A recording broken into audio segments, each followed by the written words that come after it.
माता बहुत ही सुंदर कीर्तन करने के लिए। और आज है खुदा प्रभु ने हमें वृंदावन के दर्शन करा। हरि बोल। कृष्ण बलराम गौर निताई राधा कृष्ण जगन्नाथ बलदेव सुभद्रा माई प्रभुपाद। हरि बोल। बहुत बहुत धन्यवाद प्रभु को, सभी भक्तों को कीर्तन में भाग लेने के। अभी हम लोग मंगलाचरण करते हैं। ओम अज्ञान तिमिरांधस्य ज्ञानांजन शलाकया चक्षुरुन्मीलितं येन तस्मै श्री गुरुवे नमः। श्री चैतन्य मनोभीष्टं स्थापितं येन भूतले स्वयं रूप कदा मह्यं ददाति स्वपदान्तिकं। वन्देऽहं श्री गुरु श्रीयुतपद कमलं श्री गुरु वैष्णवांच श्री रूपं साग्रजातं सहगना रघुनाथं वितं तं सजीवं स्वाद्वैतं सावभूतं परिजं सहितं कृष्ण चैतन्य देवं श्री राधा कृष्ण पादान सहगना ललिता श्री विशाखा वितांत च। नम ओम विष्णु पादाय कृष्ण पृष्ठाय भूतले श्रीमते भक्ति वेदांत स्वामिन इति नामने। नमस्ते सारस्वती देवे गौरवाणी प्रचारिणे निर्विशेषा शून्यवादी पाश्चात्य देश तारिणे। वांछा कल्पतरुभ्यश्च कृपा सिन्धुभ्य एव च पतितानां पावनेभ्यो वैष्णवेभ्यो नमो नमः। नमो महावदान्याय कृष्ण प्रेम प्रदायते कृष्णाय कृष्ण चैतन्य नामने गौरत्विषे नमः। हे कृष्ण करुणा सिंधु दीन बंधु जगतपते गोपेश गोपिका कांत राधा कांत नमस्तुते। तप्त कांचन गौरांगी राधे वृंदावनेश्वरी विश्वानुसुते देवी प्रणमामि हरिप्रिये। नीलांचल निवासाय नित्याय परमात्मने बलभद्र सुभद्रायां जगन्नाथाय ते नमः। जय श्री कृष्ण चैतन्य प्रभु नित्यानंद श्री अद्वैत गदाधर श्रीवासादि गौर भक्तबिंद। मुखं करोति वाचालं पंगुलंघ्येगिं यत्कृपातमहं वन्दे श्री गुरुमदीनतारिणं। परमानंद माधवं श्री चैतन्य ईश्वरं। हरे कृष्ण कृष्ण कृष्ण हरे हरे हरे राम राम राम हरे।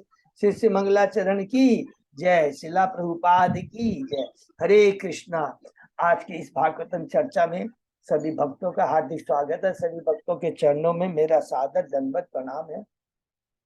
राधा गोविंद राधा माधव गौरांगो प्रभु परम वैष्णव साधु परम भागवत की कृपा से हम सब लोग भक्त लोग मिलकर से भागवतम की चर्चा कर पा रहे हैं। अभी हम लोग कैंटो 4 का कल हम लोगों ने अध्याय 21 समाप्त किया और अब हम लोग 22वें अध्याय में जिसमें हम पढ़ेंगे चतुष कुमारों से प्रभु पृथु महाराज की भेंट। कौन सा वो है जो कि वृंदी जनों ने किया था। क्या पहला वो पृथ्वी का दोहन करेंगे 18वें अध्याय में।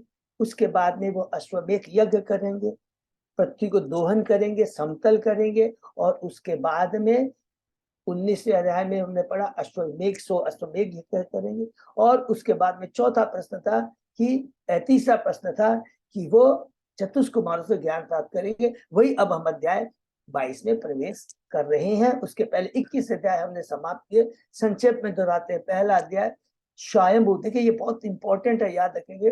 प्रथम मनु है ब्रह्मा जी की, एक दिन में 14 मनु आते हैं, उसमें ये प्रथम मनु है स्वयंभू मनु। इतना सुंदर सीक्वेंस, मन एकदम माले में जैसे मोती पिरोते, एक एक मोती हम लोग पिरोते जाएंगे, कहीं भी कंफ्यूजन नहीं आएगा। तो स्वयंभू मनु, उनके पुत्रियों का वर्णन, आकुति प्रसूति देवाहुति पहले अध्याय। दूसरे अध्याय में शिव को शाप देते हैं दक्ष के द्वारा। शीर्षक है दक्ष द्वारा शिव को शाप कि अपमानित करते हैं शिव जी को दक्ष। तीसरा अध्याय है माता सती का शिव का संवाद, जिसमें शिव कहते हैं तुम्हें पिता द्वारा आयुध बृहस्पति यज्ञ में नहीं जाना चाहिए। चौथा अध्याय में माता सती का देह त्याग, जिसमें माता सती शिव भगवान के दिव्य गुणों को उजागर करती है और कलुषित चेतना वाले अपने पिता के जो कलुषित चेतना है उसके बारे में उस दुर्गुणों को बताती है और किस प्रकार अपनी योग शक्ति से अग्नि प्राप्त अपने देह को त्याग देते। पांचवा अध्याय में है शिव द्वारा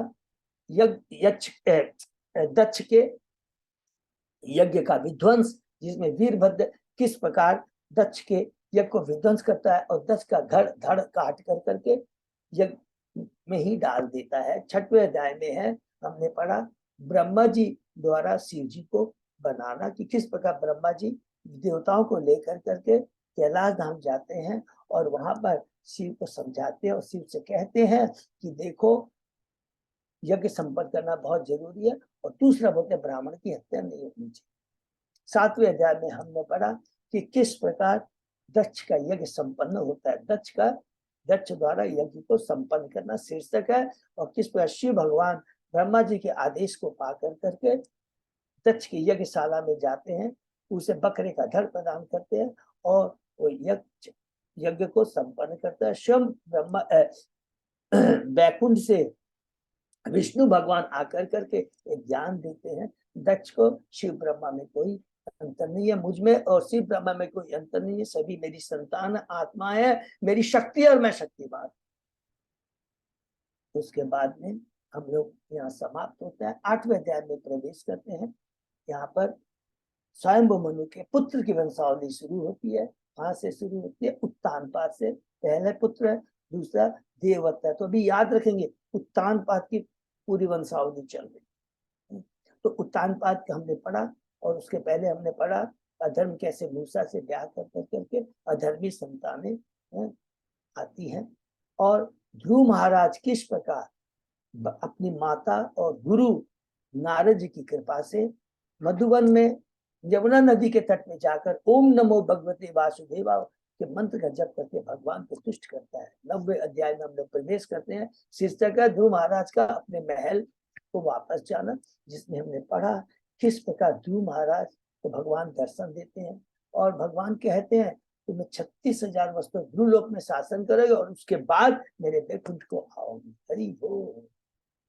और इस प्रकार ध्रुव महाराज घर वापस आ जाते हैं, और उत्तानपाद जब देखते हैं कि ध्रुव महाराज शासन पे बैठने, राज्य शासन पर बैठने के योग्य हो गए हैं, तो वो महल को छोड़ करके त्याग करके जंगल को चले जाते हैं। 10वें अध्याय में हम लोग प्रवेश करते हैं। यक्ष ध्रुव महाराज द्वारा यक्षों का वध, ये तो शीर्षक है, और उसमें हमने पढ़ा कि किस प्रकार ध्रुव महाराज उत्तानपाद के चले जाने के बाद राज सिंहासन में बैठते हैं, विवाह करते हैं, और एक बार जब उनको पता लगता है कि मेरे भाई कजन बदर को यक्षों ने मार दिया है, तो अलकापुरी जो यक्षों की नगरी है उसमें जाकर करके यक्षों को दंड देते हैं, मारना शुरू करते हैं। 11वें अध्याय में प्रवेश करते हैं। शीर्षक स्वयंभू मनु द्वारा ध्रुव को सलाह देना। बहुत सुंदर है कि जब स्वयंभू मनु देखते हैं कि ध्रुव महाराज क्रोध की अग्नि में आकर करके अनैतिक कार्य कर, अनैतिक मीन्स जो ज्यादा राजा का जो कर्तव्य वो नहीं कर रहा, आके कहते हैं तुम क्रोध के बस में आके ये कार्य कर रहे हो, उचित नहीं है। और क्रोध को बस में करने के एकमात्र राम मार्दवा हरि नाम का श्रवण कीर्तन स्मरण हरि हो। 12वें अध्याय में प्रवेश करते हैं। ध्रुव महाराज का भगवान के धाम जाना, बैकुंठ लोक को जाना, कि किस प्रकार ध्रुव महाराज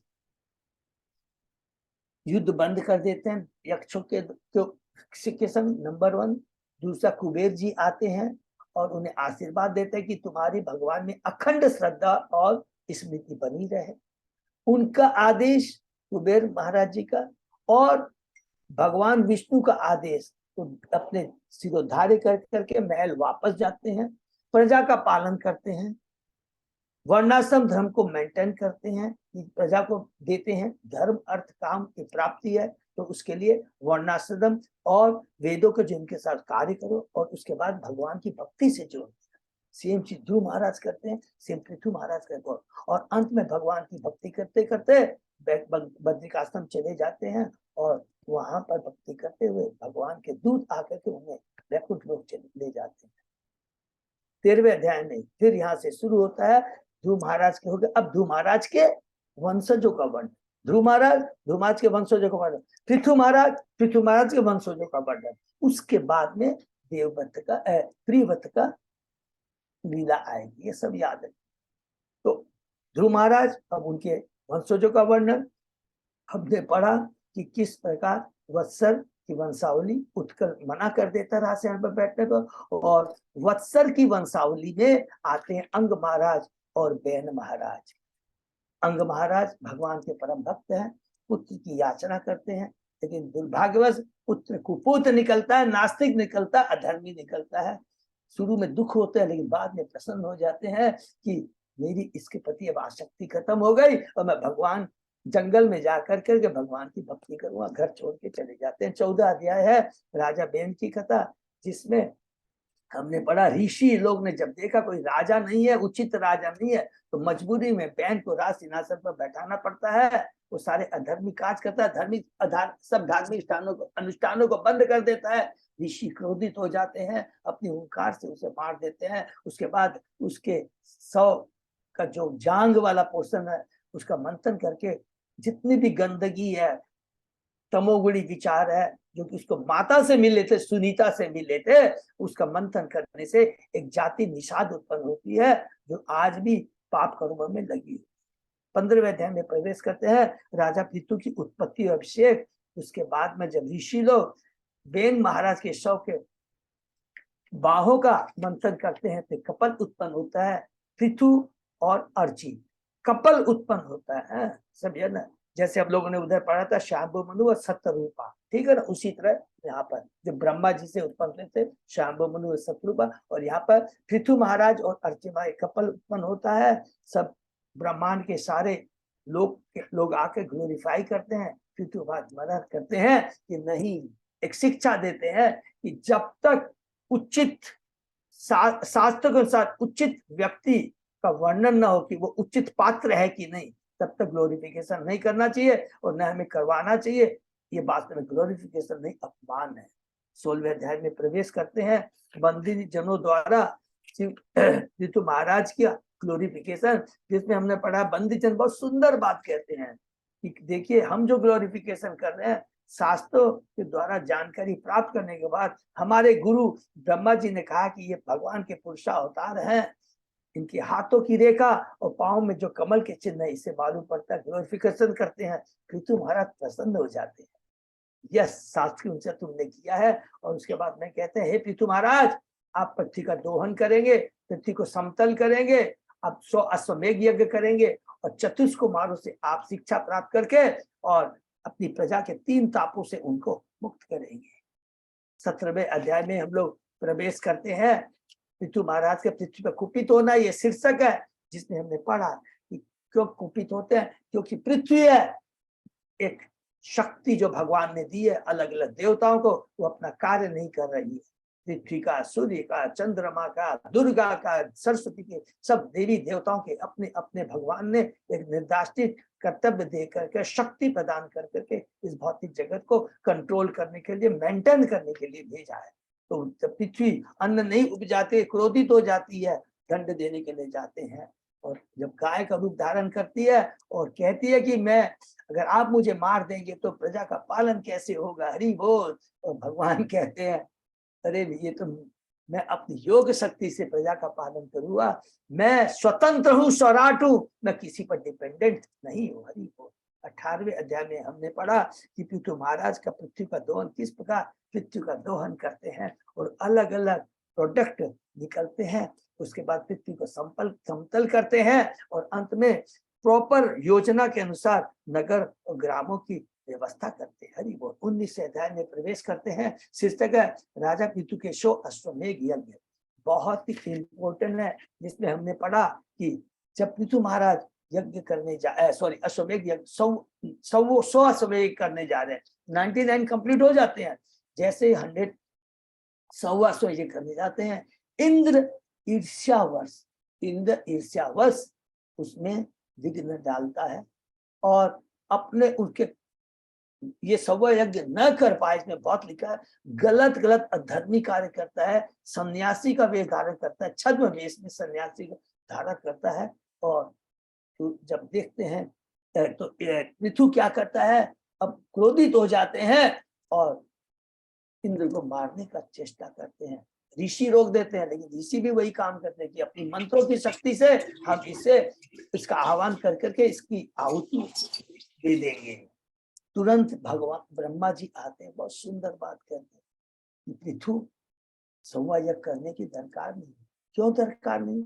करना उचित है यज्ञ, लेकिन जिस यज्ञ से लाभ की जगह हानि ज्यादा हो, इंद्र देखो अधर्म पे अधर्मी कार्य कर रहा है, ये उचित नहीं, तुरंत तुम इसको रोक दो। ये बहुत बड़ी हमारे लिए शिक्षा है प्रैक्टिकल लाइफ में, इवन गृहस्थ जीवन में, व्यापार में और भक्ति के प्रचार में, तीनों ये एप्लीकेट होते हैं। जिसकी कलुषित चेतना हो जाए या देखते हैं कि कोई कार्य करने से और अपराध हो रहा है, हमारे द्वारा नहीं दूसरे के द्वारा, तो दूसरे का द्वारा भी अपराध ना हो, ये हमारा कर्तव्य है।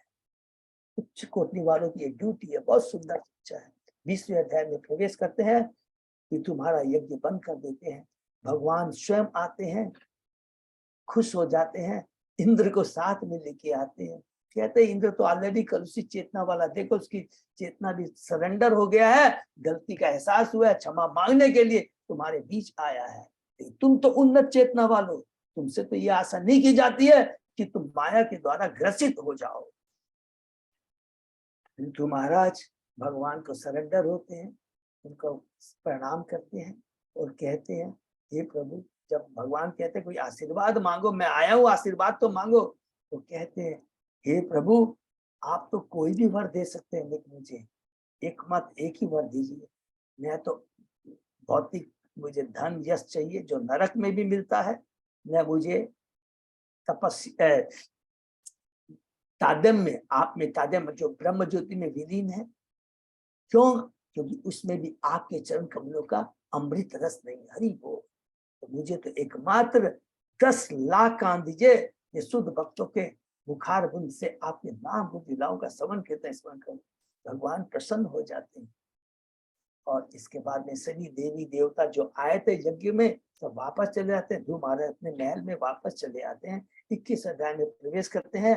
महाराज पितु द्वारा उपदेश बहुत ही सुंदर है कि जैसे महल में आते हैं उनका सम्मान होता है, ग्लोरिफिकेशन होता है, महलों को सजाया जाता है। और एक बार पितु महाराज यज्ञ करते हैं जिसमें ऋषि ब्राह्मण स्वर्गलोक के देवता राजर्षि सब उपस्थित रहते हैं।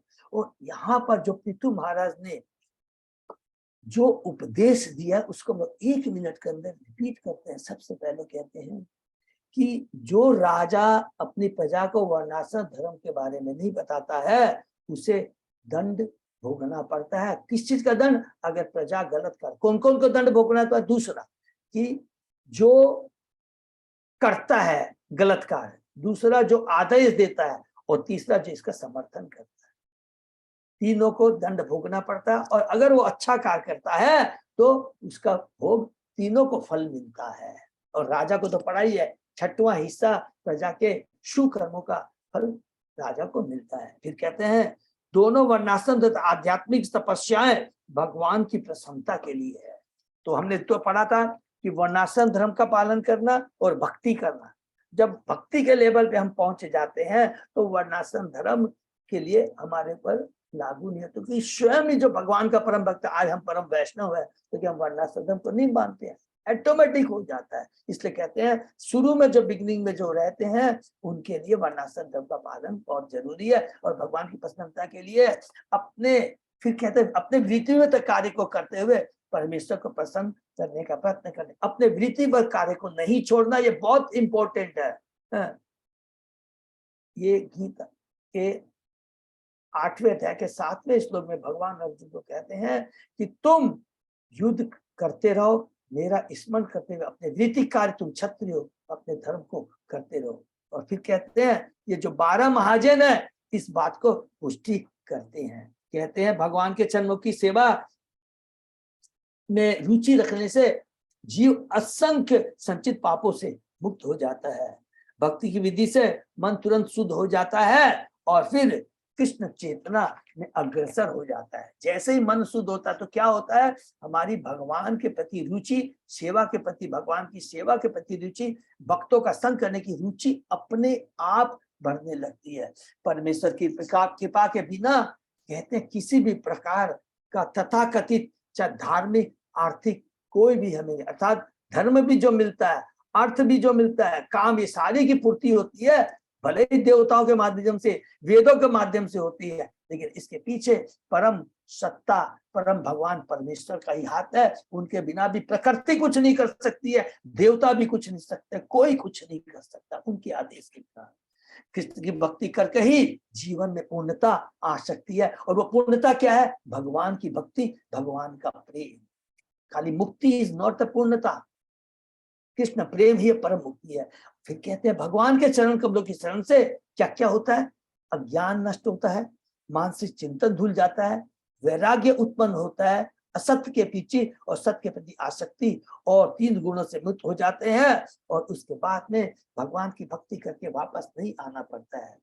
फिर कहते हैं प्रजा को अपनी सामर्थ्य के अनुसार तन मन धन से भगवान की भक्ति करनी चाहिए, और इसको करने से जीवन का उद्देश्य प्राप्त हो जाता है।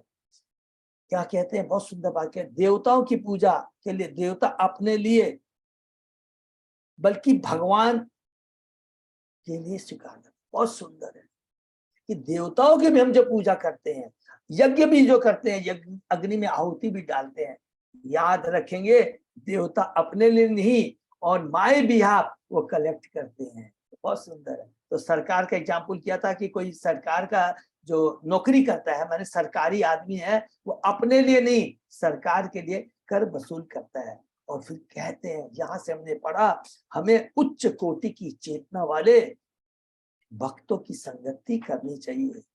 आत्म साक्षात्कार की सबसे बड़ी ऊंची सीढ़ी क्या है? भक्ति है। और ये भक्ति हमें उच्च कोटि के भक्तों का संग करने से ही प्राप्त हो सकती है।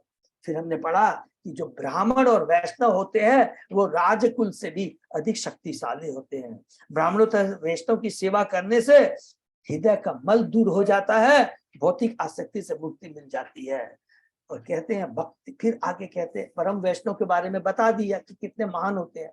फिर कहते हैं कि अगर भक्ति करते समय अगर वैष्णव के चरणों में अपराध हो जाता है तो हमारी भक्ति लता सूख जाती है या विनष्ट हो जाती है। वैष्णव में स्वयं विद्वान, अब कहते कंपैरिजन करते हैं ब्राह्मण और वैष्णव में। वैष्णव में स्वयं विद्वान ब्राह्मण के गुण होते हैं, क्योंकि वैष्णव में एक अलग गुण होता है। वो क्या होता है? भगवान की दिव्य सेवा में वो लगा रहता है। फिर कहते हैं भक्तों की संगति में रहकर ही आध्यात्मिक वातावरण बनाया जा सकता है। फिर कहते हैं भगवान विद्वान साधु पुरुष भक्तों के मुख से खाते हैं। मैं मुख से खाना ज्यादा पसंद करते हैं। हम जो यज्ञ, बहुत इतनी इंपॉर्टेंट बात है, हम जो कहते हैं ना अपने भौतिक सुख के लिए यज्ञ करते हैं, ब्राह्मणों को बुलाते हैं, उसमें आहुति देते हैं, धर्म में यज्ञ, तो कहते हैं उससे परम यज्ञ क्या है? उससे बड़ा भगवान खुश क्या होते हैं? अग्नि के मुख से, माने देवताओं के माध्यम से न लेकर के शुद्ध भक्तों के माध्यम से वो स्वीकार करते हैं। ऐसा शुद्ध भक्त को भोजन कराते हैं। एग्जाम्पल सबको याद होगा, अद्वैताचार्य ने हरिदास ठाकुर को खिलाया था। फिर कहते हैं पूर्ण वैष्णव कृष्ण भक्त सदैव दिव्य स्थिति में रहता है, वह सदैव कृष्ण तथा उनके प्रतिनिधि के रूप में बोलता है, हरि बोल। अतः वो जो भी कहते हैं वो 4 वेदों से 4 दोषों से रहित होता है। ये पूरा कह कर करके फिर लास्ट में कहते हैं कि पृथ्वी महाराज कहते हैं वहां के उपस्थित श्रोताओं को, मुझे आशीर्वाद दे कि मैं आप जैसे परम भक्तों की, भगवान के शुद्ध भक्त की चरण धूलि को अपने मस्तक पर धारण कर सकूं। क्यों? ऐसा करने से समस्त पाप में जितने भी मैंने अपने पास्ट जीवन में जितने भी कर्म फल इकट्ठे किए हैं, चाहे पाप कर्म हो या पुण्य कर्म हो, उससे मुक्ति मिल जाती है और उत्तम गुण से परिपूर्ण हो जाता है। कहते हैं रूपाल जी कहते हैं जहां कहीं भी ब्राह्मण या ब्राह्मण संस्कृति होती है वहां गौ का संरक्षण होता है। जो वास्तव में आध्यात्मिक ज्ञान से बड़ा चढ़ा होता है वही वास्तव में ज्ञान वृद्ध होता है। अंत में हमने पढ़ा कि मैत्रेय मुनि कहते विदुर जी को, इस प्रकार वह उपस्थित सभी देवता ब्राह्मणों ने, श्रोताओं ने उनका ग्लोरिफिकेशन किया। और अब साधु लोग क्या बोलते हैं? तो करने के बाद कहते हैं साधु लोग कहते हैं कि बहुत सुंदर बात यहाँ पर लिखते हैं कि अब क्यों बोल रहे हैं ये पढ़ेंगे, क्योंकि पृथु किसका पुत्र है? बहन का पुत्र है। तो यहाँ पर एक बहुत बड़ी शिक्षा है हम लोगों का, लेकिन ये इसके बहुत पॉजिटिव वे में लेना है कि पुत्र अगर पुत्र होता है तो अपने पिता को जैसे तार दिया, प्रहलाद महाराज ने जैसे हिरण्यकशिपु जैसे तार दिया, उसी प्रकार पृथु ने बहन जैसे नास्तिक अधर्मी को भगवान माने भौतिक कलमश से, जो भी उसके भौतिक उसने कुकर्म कर करके अर्जित किए थे बल, उससे उसको मुक्ति दिला दी। श्रोताओं ने कहा हमारे परम भाग्य, हमने आपको स्वामी के रूप में प्राप्त किया, जिसे हम अपने आप को भगवान के प्रत्येक आश्रय में समझ रखते हैं। बहुत सुंदर। क्या पढ़ा कल हम लोगों ने कि भगवान के आश्रय में अगर हमको जाना है, भगवान के अपने को सुरक्षण में रखना है, तो क्या करना चाहिए? शुद्ध भक्तों की संगति में जाना चाहिए। शुद्ध भक्तों का संग करने का भी मतलब ही होता है कि भगवान के संरक्षण में जाना। हरि बोल। डायरेक्ट कभी कुछ नहीं कर सकते हैं, क्योंकि वेदों का कथन है कि भगवान ही समस्त जीवों के पालन नायक है, अतः राजा को परम पुरुष का प्रतिनिधि होना चाहिए, और तभी वह भगवान के समान दृश्य प्राप्त करने का दावा कर सकता है। इसलिए जो राजा होता है उसका बहुत बड़ा कर्तव्य होता है, गुरु होता है उसका बहुत बड़ा कर्तव्य होता है, आचार्य का बहुत बड़ा कर्तव्य होता है, और हम जो शिक्षा गुरु होता है उनका बहुत बड़ा कर्तव्य होता है कि वो क्या है कि क्योंकि वो भगवान के प्रतिनिधि होते हैं और सारे कार्य वो वही करते हैं जो भगवान बोलते हैं। श्रोताओं ने कहा हम अपने प्रारब्ध, फिर बहुत इंपॉर्टेंट लास्ट में हम लोग ने पढ़ा कि हे पृथु महाराज, हम प्रारब्ध पूर्व कर्मों के कारण इन सकाम कर्मों के जाल में फंसे हुए हैं और इस भ्रम में भटक रहे हैं। हम बद्ध जीवों को गुरु एवं भगवान की कृपा से ही भक्ति का संकेत प्राप्त होता है, और तब हमारे जीवन की वास्तविक प्रगति शुरू होती है। तो हमारी वास्तविक प्रगति कब शुरू होती है? जब हम ये मनुष्य योनि प्राप्त करके गुरु के संरक्षण में जाते हैं, अर्थात उनसे दीक्षा प्राप्त करते हैं, तभी हमारा वास्तविक जीवन शुरू होता है। इससे भक्त को वैष्णव क्या बोलते हैं? द्विज बोलते हैं। आज जन्म देती है, भौतिक जगत में लाती है, एक गुरु है, भौतिक जगत से छुटकारा दिलाता है। हरि बोल। और अंत के लास्ट श्लोक में हमने पढ़ा, अंत में श्रोता कहते हैं आप विशुद्ध तत्व स्थिति को प्राप्त हैं, आप परमेश्वर के समक्ष प्रतिनिधि हैं। हरि बोल। तो यहाँ पर पढ़ा विशुद्ध तत्व क्या है? यद्यपि पृथु महाराज शुद्ध भक्ति के स्तर पे थे, माने 3 गुणों से ऊपर थे, लेकिन पृथु महाराज शिला प्रभुपाद हम बद्ध जीवों का कल्याण करने के लिए वो क्या है? निम्न स्तर पे आ जाते हैं और प्रचार करते हैं, क्योंकि जो शुद्ध स्तर पे होता है वो प्रचार नहीं कर सकता। क्यों नहीं कर सकता? हम लोगों ने पढ़ा भागवतम के 11वें अध्याय में 5वें अध्याय, कितने अध्याय में 11 कंटों में उद्धव जी को भगवान कृष्ण कहेंगे। तो वो ऐसा होता है जिसको भी देखता है सब में भगवान को देखता है, हर चीज को भगवान में देखता है। दूसरा वो सोचता मुझसे ज्यादा अधम कोई है ही नहीं, तो अपने को अधम मानता है, तो वो प्रचार कैसे करे? ये पर समाप्त करते हैं और आज हम लोग नया अध्याय शुरू करते हैं। बहुत ही सुंदर शिक्षा है, समय मिलने पर इसको बार बार रिपीट करेंगे, याद करेंगे। और हम लोग आज 22वें अध्याय में प्रवेश करते हैं। राजा पृथु की चतुष्कुमारों से भेंट। ओम नमो भगवते वासुदेवाय, ओम नमो भगवते वासुदेवाय, ओम नमो भगवते वासुदेवाय। नारायण नमस्कृत्य नरं चैव नरोत्तमं, देवी सरस्वती व्यासं ततो जयम् उदीरये। नष्प्रायेषु अभद्रेषु नित्यं भागवत सेवया, भगवती उत्तम श्लोके भक्ति भवति नैष्ठिकी। कृष्णाय वासुदेवाय देवकी नंदनाय च, नंद गोप कुमाराय गोविंदाय नमो। आराधयो भगवान ब्रजेश तनय, ततदाम वृंदावनम, रमया काचित उपासना रजवधु वर्गेलिया कल्पिता। श्रीमद् भागवतम प्रमाणम अमलम प्रेमा पुमर्तो महान, श्री चैतन्य महाप्रभो मतम तत् आदरो न पर। हरे कृष्ण कृष्ण कृष्ण हरे हरे, हरे राम राम राम हरे। कैंटो 4 अध्याय 22, शीर्षक चारों कुमारों से पृथु महाराज की भेंट। मैत्रेय वाचा। अब मैत्रेय बता रहे, किसको बता रहे हैं? सबको याद है ना, विदुर जी को बता रहे हैं। जनेषु प्रगृणस्तु एवं पृथुम पृथुल विक्रमम, तत्र उप जगमु मुनय चत्वार सूर्य वर्चस। मैत्रेय ने कहा जिस समय सारे नागरिक परम शक्तिमान महाराज पृथु की इस प्रकार स्तुति कर रहे थे, उस समय वहां पर सूर्य के साथ तेजस्वी चतुष्कुमार आ गए, चारों कुमार आ गए। हरि बोल। चतुष्कुमार कौन है? सबको याद है, सबसे ब्रह्मा जी के पुत्र है, सबसे बड़े पुत्र है, सब याद है, स्वयंभू मनु से भी बड़े हैं, सब याद रखेंगे ना, क्योंकि हम लोग याद कर लेंगे। सबसे पहले चतुष्कुमार हुए। चतुष्कुमार कहते हैं कि हम लोग जनसंख्या नहीं बढ़ाएंगे, हम लोग ब्रह्मचारी रहेंगे, क्रोधित हो जाते हैं। उसके बाद में रुद्र होते हैं। उसके बाद अलग अलग हमने बहुत डिटेल में, और अंत में हमने पढ़ा था कि एक कपल उत्पन्न होता है, स्वयंभू मनु और शतरूपा, ठीक है ना। तो ये सबसे बड़े पुत्र है ब्रह्मा जी के, याद रखेंगे। तान तु सिद्धेश्वरान राजा व्योमन अवतरत अर्चिषा लोकाना पापान कुर्वाणाम शानुगे अचष्ट लक्षितान। समस्त योग शक्तियों के स्वामी चारों कुमारों को देखकर राजा तथा उनके पार्षदों ने उन्हें आकाश से उतरते ही पहचान दिया। हरि बोल। चारों कुमारों को सिद्धेश्वरान कहा गया, जिसका अर्थ समस्त योग शक्तियों के स्वामी। हरि बोल। क्योंकि सबको याद है ना, चतुष्कुमार पहले क्या थे, ज्ञानी थे, हैं तो निर्विशेषवादी थे, ज्ञानी थे। ज्ञानी कैसे बने थे, सबको याद है, हम लोग ने पढ़ा था कि भगवान के चरणों में अर्पित तुलसी की गंध उनके जाती है तो भगवान के परम भक्त बन जाते हैं। जब चतुष्कुमार जाते हैं, सबको याद है ना। जो योग में सिद्धि प्राप्त करता है उसे तुरंत ही 8 प्रकार की योग सिद्धियां प्राप्त हो जाती है। यह है अनिमा, लघिमा, प्राप्ति, पराक्रम इत्यादि। ये हम लोगों ने जो भक्ति शास्त्री किया, उन्होंने भी सबने पढ़ा है।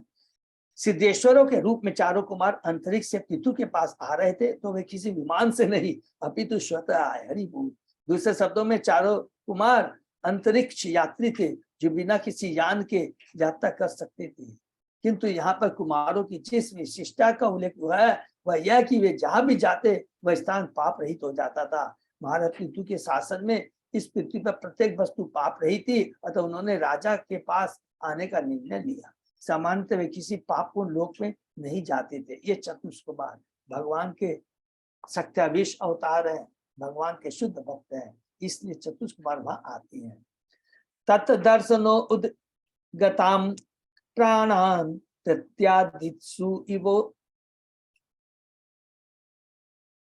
इवो उत्थित सदस्य अनुगो वैन्य इंद्रियेशो गुणा एव।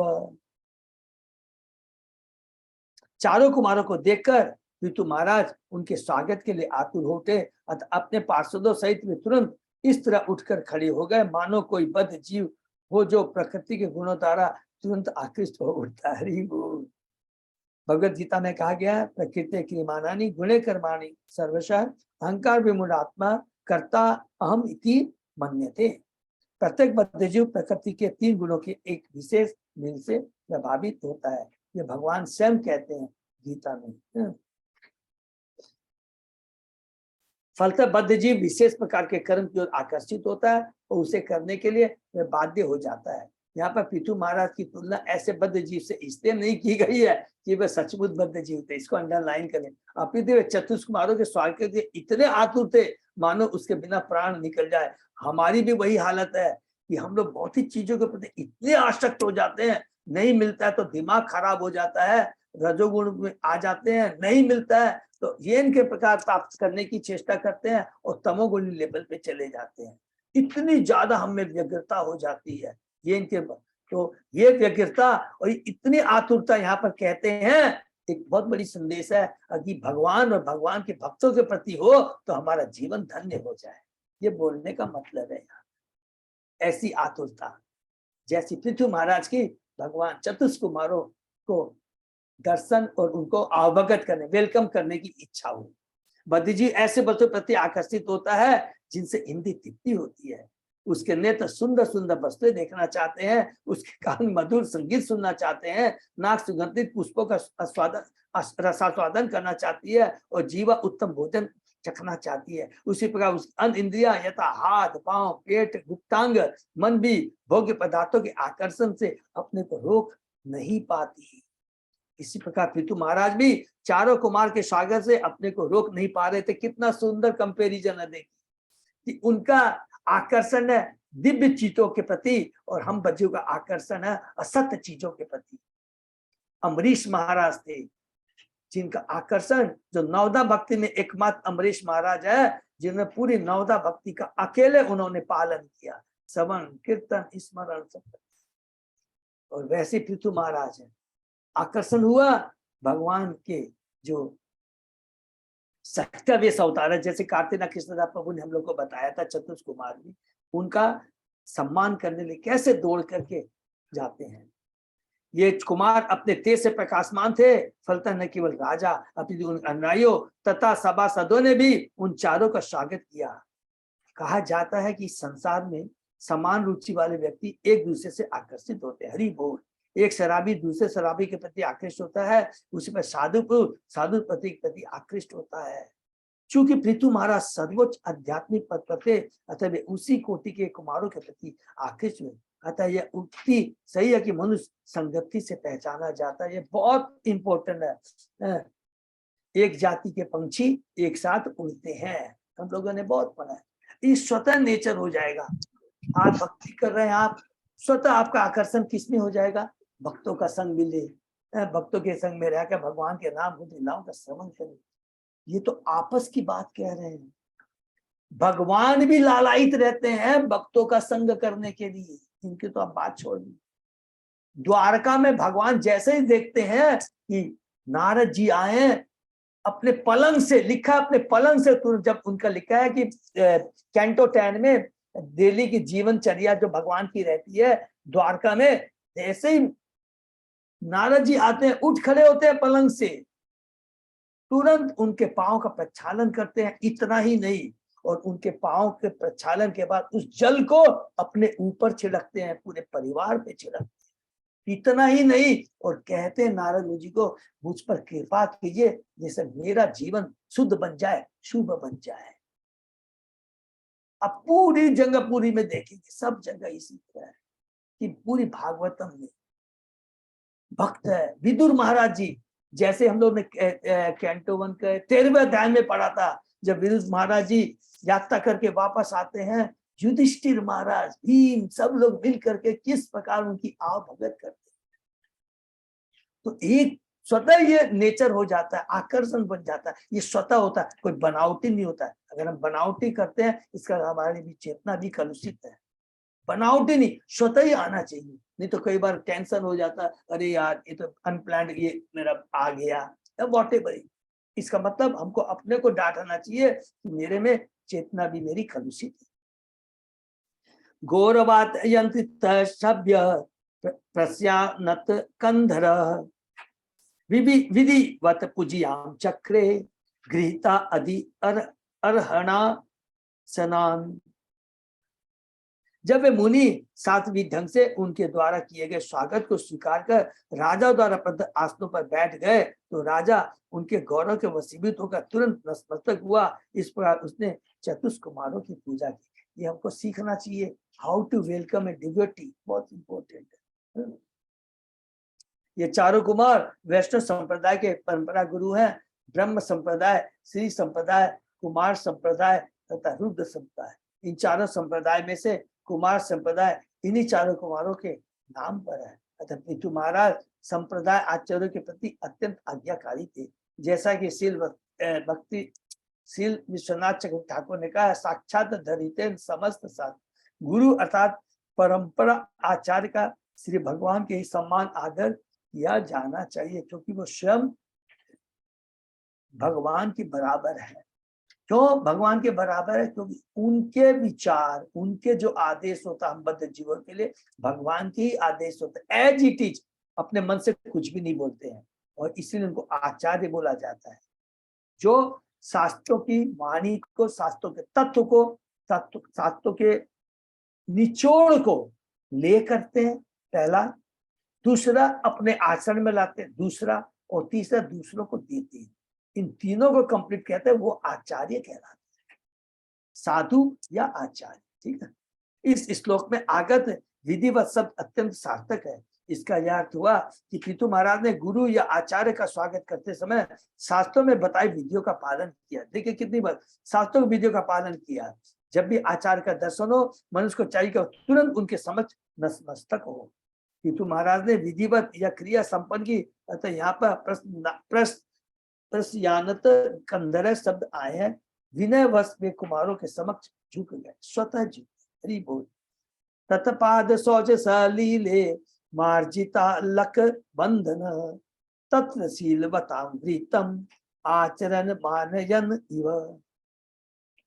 तत्पश्चात राजा ने कुमारों के चरणोदक को लेकर के अपने बालों पर छिड़का। ऐसे शिष्ट आचरण से राजा ने आदर्श पूरी की तरह यह प्रदर्शित किया कि आध्यात्मिक दृष्टि से उन्नत व्यक्ति का किस प्रकार सम्मान करना चाहिए। ये तो एक चीज हो गया, और किस प्रकार अपना भी कल्याण करना चाहिए। उनके चरणों को धो कर करके देखिए, जब भगवान कर सकते हैं नारद जी का, तो हमारी तो कितनी बड़ी बात है। इवन याद आ गया कि एक बार जब रुक्मणी एक ब्राह्मण को भेजती है, जब भगवान द्वारका में रहते हैं, ये संदेश देकर कि मुझे मेरा पिता, मेरा भाई रुक्मी शिशुपाल से ब्याह करना चाहता है, हे प्रभु आप आइए। तो ब्राह्मण का जो उस समय भगवान ने जो संदेश लेके आता है, क्या उसका सम्मान किया है, हम भागवतम में पढ़ेंगे। इतना उनको सम्मान करके ब्राह्मण को बुलाते हैं, उसके बाद में पूछते हैं कि तुम क्या संदेश लेके आए। ठीक है ना। श्री चैतन्य महाप्रभु ने कहा, आपनी अर्ची प्रभु जीवेरे सीखा है। यह सर्व विदित है कि श्री चैतन्य महाप्रभु ने आचार्य के रूप में वही शिक्षा दी जिसको वे अपने जीवन में उतारते थे। हरि बोल। और चैतन्य महाप्रभु स्वयं भगवान है, श्री कृष्ण स्वयं भगवान है, दोनों स्वयं भगवान है। ये याद रखेंगे, जो हमने बार बार रिपीट किया है। यद्यपि अनेक महापुरुषों ने उन्हें श्री कृष्ण के अवतार के रूप में पहचान लिया था, किंतु वे भक्त के रूप में उन्हें उपदेश देते रहे। वे कभी भी अवतारी कहलाना पसंद नहीं करते थे। भले ही कोई श्री कृष्ण का अवतार या भगवान का शक्तिवेश अवतार हो, किंतु उसे उसको विज्ञापित नहीं करना चाहिए। लोग स्वयं ही कालक्रम में सच्चाई जान लेंगे। हरि बोल। जो कि पृथ्वी महाराज ने कहा था कि अभी मेरा ग्लोरिफिकेशन मत करो, मैं अगर भगवान के आदेश के अनुसार कार्य करता हूं, अपने गुणों को उजागर करता हूं, तो स्वतः लोग जान जाएंगे मुझे। तो तभी कहते हैं वृंदी जन, अरे मैं तो आपको जान गया। कैसे जान गया? क्योंकि शास्त्रों में ब्रह्मा जी ने बताया है, आपके हाथों के और पांव के चिन्ह को देखकर। हरि बोल। तो तुम्हारा आदर्श वैष्णव राजा थे, अतः वे अपने आचरण से दूसरों को सिखाना चाहते कि कुमारों के समान महापुरुषों का किस प्रकार स्वागत सत्कार करना चाहिए। यह वैदिक प्रथा है कि जब कोई साधु पुरुष किसी के घर में जाए तो चरण पखार कर चरणोदक को अपने तथा परिवार के व्यक्तियों के सिर के ऊपर छिड़के। जीतू महाराज ने ऐसा किया क्योंकि वे जनता के आदर्श शिक्षक थे। हाट काशन आशीनान स्वधीर्णेषु एव पावकान सद्दा संयम संयुक्त पितः पाव भवाग्रजान। चारों मुनि शिवजी से भी बड़े थे, जो कि हमने डिस्कस किया है। और जब वे सोने के बने हुए सिंहासन पर बैठ गए तो ऐसा प्रतीत हो रहा था कि मानो वेदी पर अग्नि प्रज्वलित हो रही है। महाराज पितु ने उनसे अत्यंत शिष्टा समानता पूर्वक बड़े ही संयमित स्वर में कहा। कुमारों को शिव जी का अग्रज बताया गया है। जब ब्रह्मा जी के शरीर से चारों कुमारों की उत्पत्ति हुई तो इनने इनसे विवाह करने और जनसंख्या बढ़ाने के लिए कहा गया। चूंकि सृष्टि के आरंभ में जनसंख्या बढ़ाना आवश्यक था, अतः ब्रह्मा जी एक एक करके पुत्रों को जन्म देते जा रहे थे और उन्हें वृद्धि करने का आदेश देते जाते थे। किंतु जब कुमारों से कहा गया तो उन्होंने इनकार कर दिया। वे आजीवन ब्रह्मचारी ही रहकर भगवान की सेवा में तत्पर रहना चाह रहे थे। फलतः इन कुमारों को नैष्ठिक ब्रह्मचारी कहा जाता है, जिसका अर्थ उन्होंने कभी ब्याह नहीं किया। विवाह से इनकार करने के कारण ब्रह्मा जी अत्यंत क्रुद्ध हुए थे और उनकी आंखें लाल लाल हो गई थी। तब उनके नेत्रों के मध्य शिव जी का रुद्र प्रकट हुए। फलस्वरूप क्रोध गुण को रुद्र कहा जाता है। शिव जी का भी अपना संप्रदाय है, ये रुद्र संप्रदाय कहलाता है। ये लोग भी वैष्णव कहलाते हैं। 4 संप्रदाय पहले बोला गया, इसको हम लोग नोट भी कर सकते हैं। चैतन्य महाप्रभु ने चारों संप्रदाय को रिकमेंड किया था। और ये जो अष्टकम, शिक्षा अष्टकम लिखा गया है, इन चारों परंपरा से 2-2 शिक्षा लेकर के चैतन्य महाप्रभु ने शिक्षा अष्टकम लिखा है। All 4 are bonafide. पृथुवाच अहो आचिरतम किम में मंगलम मंगल आयना यस्य वो दर्शन ही आशित दुर्दर्शानाम च योगी भी। राजा पृथु ने कहा, हे साक्षात कल्याण मूर्ति महामुनियों, आपका दर्शन तो योगियों के लिए भी दुर्लभ है। हरि बोल। निसंदेह आपका दर्शन दुर्लभ है। मैं नहीं जानता कि मुझसे ऐसा कौन सा पुण्य बना पड़ा है जिसे आप मेरे समक्ष इतनी सहजता से प्रकट हुए हैं। ऐसी मैंने क्या पुण्य किए हैं जो ऐसे आप जैसे महान भक्त हमारे घर आए। जब किसी के आध्यात्मिक जीवन में कुछ असाधारण घटना घटती है तो यह समझना चाहिए कि किसी अज्ञात सुकृति अर्थात किसी अज्ञात पुण्य कर्म से ऐसा हुआ। श्री भगवान या उनके शुद्ध भक्त का दर्शन प्राप्त कर पाना कोई साधारण घटना नहीं है। जब ऐसी घटनाएं घटे तो उन्हें पुण्य कर्मों का परिणाम समझना चाहिए, जिसकी पुष्टि भगवद गीता में हुई है। ये शाम तत्वंत गतम पापम जना नाम पुण्य कर्म नाम। जो व्यक्ति समस्त पाप कर्मों के फलों से मुक्त हो जाता है, बहुत इंपॉर्टेंट श्लोक है, और केवल पुण्य कर्मों में लगा रहता है, वही भक्ति में प्रवृत्त होता है। यद्यपि महाराज पृथु का जीवन पुण्य कर्मों से ओतप्रोत तो भी उन्हें आश्चर्य हो रहा था कि कुमारों के दर्शन किस प्रकार हो जाए। उन्हें इसका अनुमान ही नहीं हो रहा था कि उन्होंने इतने पुण्य कर्म किए होंगे। यह राजा पृथु की विनयशीलता का चिन्ह है, क्योंकि उनके पुण्य कर्मों के कारण उनको भगवान विष्णु तक के ने दर्शन दिए थे और भविष्यवाणी की थी कि कुमार भी दर्शन देंगे। कि जो पुण्य कर्म करता है, हमने पढ़ा था, वो सतोगुणी लेवल पे होता है, और वो 100% माने इसको ऐसे बोल सकते हैं 100, बहुत अलग दुर्भाग्यवत अलग बात है, वो 100% पुण्य कर्म करते हैं, सतोगुणी लेवल पे रहता है, और 100% वो भगवान से जुड़ता है, स्वतः भगवान उनसे मदद करते हैं। क्योंकि सतोगुणी लेवल पे आकर के क्या है, जीव संतोषी हो जाता है, सबसे पहली बात ये। इसलिए रजोगुण तमोगुण बहुत खतरनाक। सतोगुण में शांति, अरे बहुत कमा लिया, सब कुछ कितना खाएंगे, अरे शांति चाहिए। तब वो गुरु भगवान स्वयं ही, वो भी याद रखेंगे, भगवान स्वतः ही भेज देते हैं अपने प्रतिनिधि। किमता से दुर्लभ दुर्लभ तरम तरम ही लोके परतर च यस्य विप्रा प्रसीदंती शिवो विष्णुश्च सानुगः। जिस पर ब्राह्मण तथा वैश्य प्रसन्न हो जाते हैं, वे व्यक्ति इस संसार में तब मृत्यु के बाद भी दुर्लभ से दुर्लभ वस्तु प्राप्त कर सकता है। हरि बोल।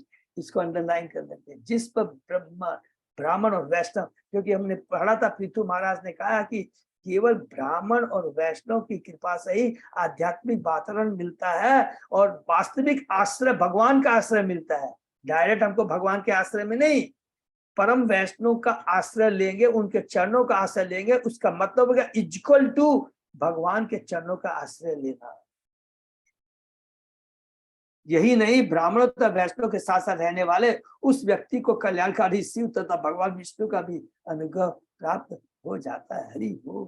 ब्राह्मण तथा वैष्णव तो परम कल्याण में भगवान विष्णु को धारण करते हैं। जो हमने पढ़ा था कि परम वैष्णव अपने हृदय में भगवान को धारण करते हैं, जहां भी जाते हैं वो तीर्थ हो जाता है। विदुर जी के बारे में हमने बहुत सुना है। विदुर जी ब्रह्म संहिता में इसकी पुष्टि हुई है। हेमानंद अचुरित भक्ति विलोचनेन संत सदैव हृदयेषु विलोकयन्ति। ये श्याम सुंदर अचिंत्य गुण स्वरूपम गोविंदम आदि पुरुषम हम भजामि। भक्तगण श्री भगवान गोविंद के अत्यंत प्रेमवश उन्हें अपने हृदय में धारण करते हैं। भगवान तो पहले से ही सबों के हृदय में विराजमान है, किंतु वैष्णव ब्राह्मण प्रेम विभोर होने पर सदैव उनका दर्शन करते हैं। इसको भी अंडरलाइन कर लेंगे तो कितनी बड़ी बात है, बहुत इंपॉर्टेंट बात। भगवान तो सबके हृदय में विराजमान है, लेकिन हमारी कलुषित चेतना के बारे में हम क्या भौतिक लोभ इसमें आकर्षित हो जाते हैं। लेकिन जब भगवान का परम भक्त होता है, वैष्णव होता है, बाहर की ताम झाम से पूरा विमुक्त होता है कोई, और हृदय में बैठे हुए सदैव भगवान का दर्शन करता है। उसको मालूम है, सबको मालूम है कि भगवान हृदय में परमात्मा के रूप में है, लेकिन कोई उनके प्रति आकर्षण नहीं रहता है। जो भोगी होते हैं, माने जो सकाम कर्मी होते हैं। इसलिए कहा है कि जो भक्त होता है वो सदैव उनका दर्शन हृदय में करता है। फलतः ब्राह्मण तथा वैष्णव विष्णु को धारण करने वाले हैं। वे जहां भी जाते हैं भगवान विष्णु शिव जी तो भगवान के भक्त भी उनके साथ साथ लग जाते हैं। हरि बोल। चारों कुमार ब्राह्मण थे और वे महाराज पृथु के स्थान पर गए थे। अतः स्वाभाविक था कि भगवान विष्णु तथा उनके भक्त भी वहां उपस्थित थे। ऐसी स्थिति में निष्कर्ष निकलता है, जब किसी व्यक्ति पर ब्राह्मण तथा वैष्णव प्रसन्न होते हैं तो भगवान विष्णु भी प्रसन्न होते हैं, क्योंकि भगवान साथ साथ रहते हैं, उनके अलग नहीं रहते हैं। भगवान कहते हैं मैं वही रहता हूँ जहाँ मेरा भक्त रहता है। इसकी पुष्टि श्री विश्वनाथ चक्रवर्ती ठाकुर द्वारा की गई गुरु अष्टकम गुरु स्थिति से होते हैं। यश प्रसादा भगवत प्रसादो। यदि गुरु को जो ब्राह्मण तथा वैष्णव दोनों ही होता है प्रसन्न कर दिया जाए तो श्री भगवान भी प्रसन्न होते हैं। और यदि श्री भगवान प्रसन्न हो जाते हैं तो इस संसार में मृत्यु के बाद मृत्यु को और क्या प्राप्त करने को रह जाए, मनुष्य को और क्या प्राप्त करने को रह जाता है, क्योंकि वही एकमात्र हमारे आश्रय है जो हमें भौतिक जगत से छुटकारा दिला सकते, जन्म मृत्यु के चक्कर से मुक्ति दिला सकते हैं। नैव लक्ष्यते लोको लोकान पर्यटोपियान यथा सर्वदिशं सर्वे आत्मानं ये अस्य हेतवः। तो महाराज ने आगे कहा, यद्यपि आप समस्त लोगों में विचरण करते रहते हैं किंतु लोग आपको नहीं जान पाते। जिस प्रकार वे प्रत्येक हृदय में वास करने वाले और प्रत्येक वस्तु के साक्षी परमात्मा को नहीं जान पाते, यहाँ तक कि देखिए, यहाँ तक कि ब्रह्मता शिव भी परमात्मा को नहीं जान पाते। माने इसका मतलब ये नहीं कि वो भगवान के शुद्ध भक्त हैं, इसका मतलब वो भी कभी कभी 3 गुणों से प्रभावित होते हैं, देवता भी। और हम लोगों ने लीला पढ़ी है, ब्रह्म विमोहन लीला। श्रीमद् भागवत के प्रारंभ में कहा गया भूयंती यत् सूर्य। कभी कभी ब्रह्मा शिव इंद्र जैसे चंद्र जैसे देवता भी श्री भगवान को समझ नहीं पाते। जब श्री कृष्ण इस श्लोक में थे तो ब्रह्मा तथा इंद्र ने भी उन्हें गलत समझा। गोवर्धन लीला और ब्रह्म विमोहन लीला, इसको याद रखेंगे। तो फिर योगियों या ज्ञानियों का क्या कहना जो श्री भगवान को निर्गुण मानते हैं, अरे ये तो भगवान के भक्त हैं, इनसे भी गलती हो सकती है। तो फिर तो उनकी ब्रह्म ज्ञानियों की बात छोड़ो, जो केवल भगवान को ब्रह्म ज्योति के रूप में, ब्रह्म के रूप में देखते हैं, खाली ब्रह्म ज्योति के रूप में, कि उसके आगे कुछ नहीं है। इसी प्रकार चारों कुमार जैसे महापुरुष तथा वैष्णव भी सामान्य पुरुष के अदृश्य रहते हैं, यद्यपि विभिन्न लोकों में सदैव विचरण करते रहते हैं। जब सनातन गोस्वामी भगवान श्री चैतन्य महाप्रभु के दर्शन हेतु गए तो चंद्रशेखर आचार्य उन्हें नहीं पहचान पाए।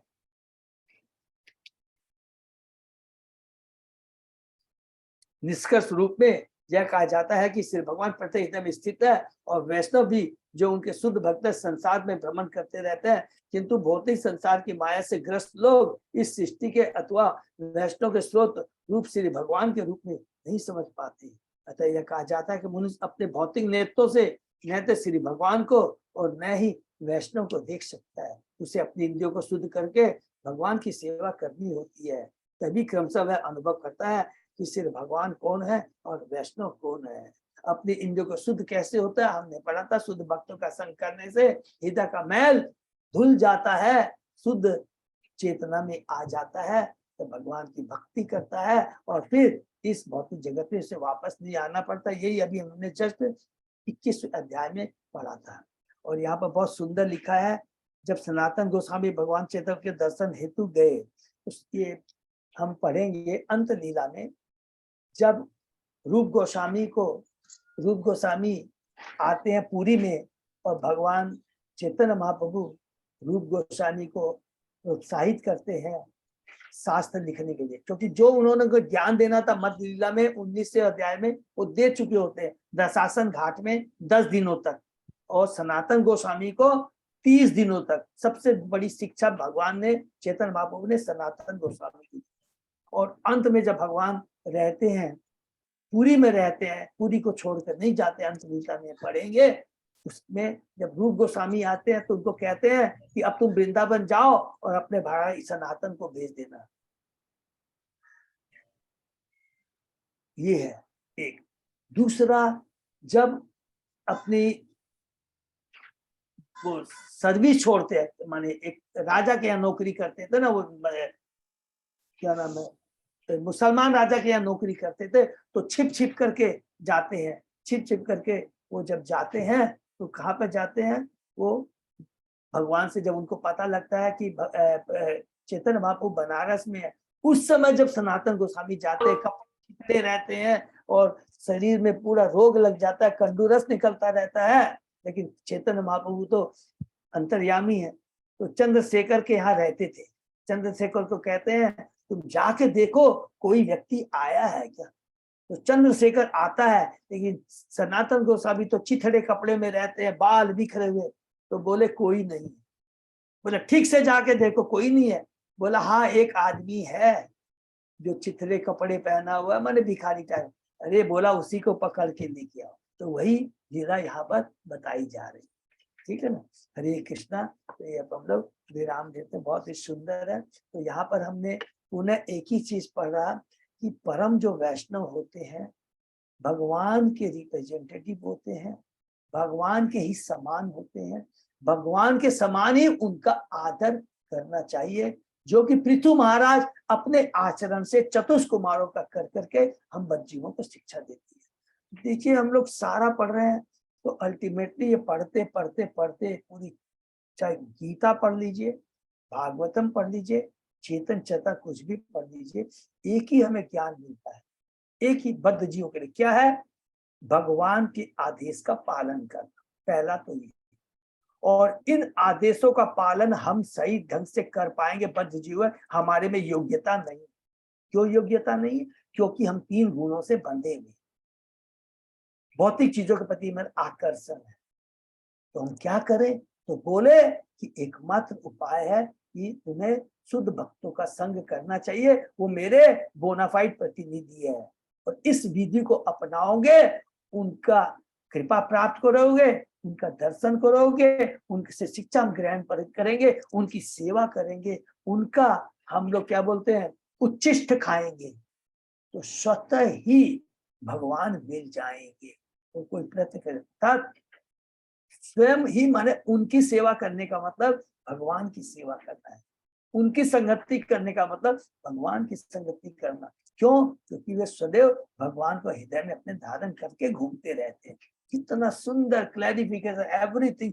लेकिन यहाँ मिल गया हम लोगों को, इसलिए हम लोगों को और इधर उधर दिमाग नहीं है। सबसे ये और ये पूरी फैसिलिटी किसने दे दी है? श्रीला प्रभुपाद ने हम लोगों को दे दी है, रेडीमेड। कभी डाउट होता है ना यार, पाखंडी गुरु मिल जाएगा, ये मिल जाएगा, श्रीला प्रभुपाद की देखे ना कितनी बड़ी कृपा है, एकदम पूरा इस्कॉन की व्यवस्था करके, कौन गुरु आचार्य बोनाफाइड सारे गुरु आचार्य सारी व्यवस्था कर दी है, हमें खाली इसका पूरा पूरा लाभ उठाना है। और याद रखेंगे, not to forget, all Guru Maharaj are ageing, सबकी उम्र हो गई है, आज सब लोग 70+ है, भूलना नहीं है। इस अवसर को मत मिस कीजिए, मत मिस कीजिए, मत कीजिए, क्योंकि यही हमें गोलोक धाम लेके जाएंगे। हरे कृष्णा। ये जो विराम देते हैं, किसी का कोई प्रश्न है तो पूछेंगे। हरि बोल। अजय पोदार प्रभु। कल तो बहुत सुंदर है, बहुत सुंदर जो भक्तों ने कांग्रीगेशन ने रियली माने हेड्स ऑफ देम, कल बहुत अच्छा प्रोग्राम हुआ और बहुत सुंदर। कम से कम प्रभु ने बताया 2200-2300 से भी लोग ज्यादा लोग थे, बहुत ज्यादा थे, 2500 भी होते हैं। तो बहुत अच्छा हुआ, बहुत अच्छी कथा हुई, बहुत सब लोगों को भक्तों का संग मिला, कीर्तन हुआ, और ऐसे ही हमें कृपा मिलती रहे। और अब दूसरी हम लोग 11 और 12 तारीख को है, सब लोग भक्त लोग मिलकर जाएंगे, एकदम मेंटली प्रिपेयर्ड रहिए हर तरफ से। तो हम लोग सब मिल के जाएंगे। और आज में जैसे एक ही चीज का रहेगा, रूम्स की कोई प्रॉब्लम नहीं है, खाली एक ही चीज का फिर से रिपीट करना, पता नहीं है, प्लीज आप लोग यदि करेंगे तो बहुत अच्छा रहेगा। मेरी पुनः प्रार्थना है सब भक्तों से, लीडरों से, कि जो एसी रूम है उसमें 4 एसी रूम चैतन्य भवन में है, तो वो किसको अलॉट किया जाए। थोड़ी दुविधा है, तो आपस में बात कर लेंगे तो अच्छा। नंबर 2, अगर हमारे नंबर ऑफ हेड्स ज्यादा हो जाते हैं, सपोज कीजिए रूम में एडजस्ट हो गए लेकिन बस में एडजस्ट नहीं होते हैं, तो मेरे तो हमारे नरेश सिंघानिया प्रभु बहुत धीरे से देना, तुरंत उन्होंने मेरे फोन के, मैंने उनको बोला, तुरंत फोन करके बोला प्रभु आप चिंता मत कीजिए, मिनी बस करने की दरकार नहीं है। वो क्या उन्होंने गाड़ी का नाम बताया, उसमें 6-7 जन एडजस्ट हो जाएंगे और खर्चा भी कम लगेगा, आने जाने का केवल कितना, वो 7,000 रुपया लेंगे। वो भी एक सुविधा हो गई तो जाने की भी कोई प्रॉब्लम नहीं। ठीक है ना, तो खाली रूम्स का थोड़ा देख लेंगे। और जैसे अजय प्रताप प्रभु ने भी तैयार किया मनु भौमी को कि जो वो एक दिन पहले चले जाएंगे, जाके पार्थो प्रभु से मिल करके सब रूम्स की चाबी अपना आप लेंगे, और जैसे हम लोग पहुंचेंगे वहां पर लीडर्स को वो एक एक थैली पकड़ा देंगे, उसके अंदर उनके जितने भक्तों की चाबी रहेगी और वो लीडर लेकर के अपने अपने भक्तों को दे देंगे। ठीक है ना, हरे कृष्ण। हरि बोल। तो प्रभु और कोई भी, अजय प्रभु कुछ भी है और अनाउंसमेंट नहीं, तो यही विराम प्रभु जी बस यही है अपनी, और बाद बाकी जो भी अपडेट होगा अपने ग्रुप में कर देंगे, बोल देंगे। क्या कहते हैं, जगन्नाथ सर्कल में प्रभु हाँ अपडेट कर देंगे, या जी फिर मैनेज कर लूंगा आगे अपने, एक बार मेरा लिस्ट लेके आपसे बात कर लूंगा अपने एक बार। ठीक है प्रभु, थैंक यू। हरे और कृष्णा, ये कल का मेरा क्लास तो बहुत, कर ही रहे हैं अपने। हाँ प्रभु, ठीक, हरे कृष्ण। हरे कृष्ण। सही भक्तों का बहुत बहुत धन्यवाद। आगे से इसका विराम देते हैं। ठीक, प्रभु जी, धन्यवाद, प्रणाम। धन्यवाद।